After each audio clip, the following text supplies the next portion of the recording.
Hello दोस्तों, welcome to my YouTube channel medical and nursing hub. Dear, आज हम बात करने वाले हैं मेटाप्रोलोल इंजेक्शंस के बारे में, उसके uses, side effect, composition, dose and route के बारे में। इंट्रोडक्शंस। मेटाप्रोलोल एक बीटा ब्लॉकर है जिसका उपयोग हाइपरटेंशन और एंजाइना के ट्रीटमेंट में किया जाता है और मायोकार्डियल इन्फेक्शन के कारण मॉर्टेलिटी को कम करने के लिए किया जाता है। Metoprolol is also used to lower your risk of death or needing to be hospitalized for heart failure. It means angina और एमआई में ये एक इंजेक्शन ऐसा काम करता है कि ये इससे होने वाली मॉर्टेलिटी को कम करता है और जो हॉस्पिटल में जो हार्ट फेलियर के पेशेंट्स हैं उसमें ये बहुत ही अच्छा इफेक्ट प्रदान करता है। नेक्स्ट वन हम बात करते हैं side effect of metoprolol injections. इससे डिजीनेस हो सकती है, वॉमिटिंग हो सकता है, गैस्ट्राइटिस हो सकती है, रनिंग नोज हो सकता है, कॉन्स्टिपेशन हो सकता है, स्टोमक एक हो सकता है, टायर्डनेस हो सकती है, बॉडी पे रैशेस हो सकते हैं, पेशेंट डिप्रेशन में जा सकता है या फेंटिंग मीन्स के चक्कर आके गिर भी सकता है। ये सारे इस मेटोप्रोलोल इंजेक्शंस के साइड इफेक्ट हैं। वे पेशेंट जो इस इंजेक्शंस का रेगुलर यूज कर रहे हैं, इनमें ये सारी समस्याएं देखने को मिल सकती हैं। नेक्स्ट वन हम बात करते हैं मेटोप्रोलोल इंजेक्शंस के डोजेस की या उसके अवेलेबिलिटी की।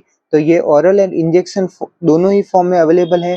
ओरल मेडिकेशंस में ये 25, 50 एंड 100 mg की टेबलेट में अवेलेबल है और इंजेक्शन फॉर्म में ये एम्प्यूल या वॉयल में भी आते हैं। एम्प्यूल में 5 mg पर 5 ml मतलब 1 ml में 1 mg जो है मेटाप्रोलोल इंजेक्शंस की। नेक्स्ट वन हम बात करते हैं रहता है रूट की। तो इसको हम ओरल रूट से या इंजेक्शन रूट से भी दिया जा सकता है। नेक्स्ट वन हम बात करते हैं उसके स्टोरेज की। तो इसका स्टोरेज 15 से 30 डिग्री सेल्सियस के बीच में रखा जाता है। कीप अवे फ्रॉम सनलाइट मतलब सनलाइट में दूर रखा जाता है। नेक्स्ट वन हम बात करते हैं उसके कॉन्ट्रा इंडिकेशंस की। कॉन्ट्रा इंडिकेशन मीन्स वे पेशेंट जिसमें मेटोप्रोलोल इंजेक्शन नहीं दिया जा सकता। वो कौन से कॉन्ट्रा इंडिकेशन है? जैसे साइनस ब्रेडिकार्डिया, ऐसे पेशेंट जिसको ब्रेडिकार्डिया रह रहा हो उस पेशेंट में कॉन्ट्रा इंडिकेट है। Heart block greater than first degree, अगर किसी को फर्स्ट डिग्री हार्ट ब्लॉक है या उससे ज़्यादा है तो उस कंडीशन में ये मेटोप्रोलोल इंजेक्शन उसको नहीं दिया जा सकता। कार्डियोजेनिक शॉक में नहीं देते हैं, ओवर कार्डियक फेलियर पेशेंट्स में नहीं देते हैं।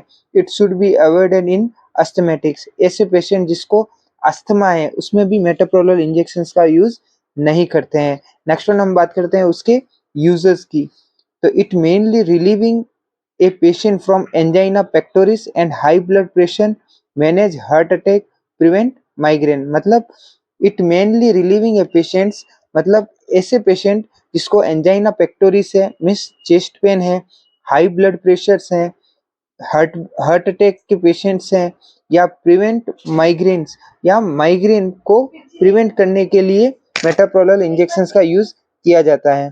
Metoprolol injection is also used to lower your risk of death और needing to be hospitalised for a heart failure. जैसा कि हमने पहले ही इंट्रोडक्शंस में बता दिया कि ये जो है ना हार्ट फेलियर जो पेशेंट होते हैं जो हॉस्पिटलाइज में एडमिट होते हैं उनको ट्रीट करने के लिए मेटोप्रोलोल इंजेक्शंस का सबसे ज़्यादा यूज में लिया जाता है। यह एक सेफ मेडिसिन है जो मायोकार्डियल इन्फेक्शन में दी जाती है। नेक्स्ट वन हम बात करते हैं उसके मैकेनिज्म ऑफ एक्शंस की। तो फर्स्ट ऑफ ऑल ये सिलेक्टिव ब्लॉक बीटा 1 रिसेप्टर मतलब बीटा 1 रिसेप्टर है जो उसको ब्लॉक करता है, जिसकी वजह से साइनस हार्ट रेट स्लो होती है और साइनस हार्ट रेट स्लो होने की वजह से कार्डियक जो आउटपुट होता है वो भी कम होता है। अगर ऑब्वियसली कार्डियक आउटपुट अगर कम होगा तो बीपी भी कम होगी। Thank you for watching my video. Please मेरे चैनल को लाइक, शेयर एंड सब्सक्राइब करिए। Thank you.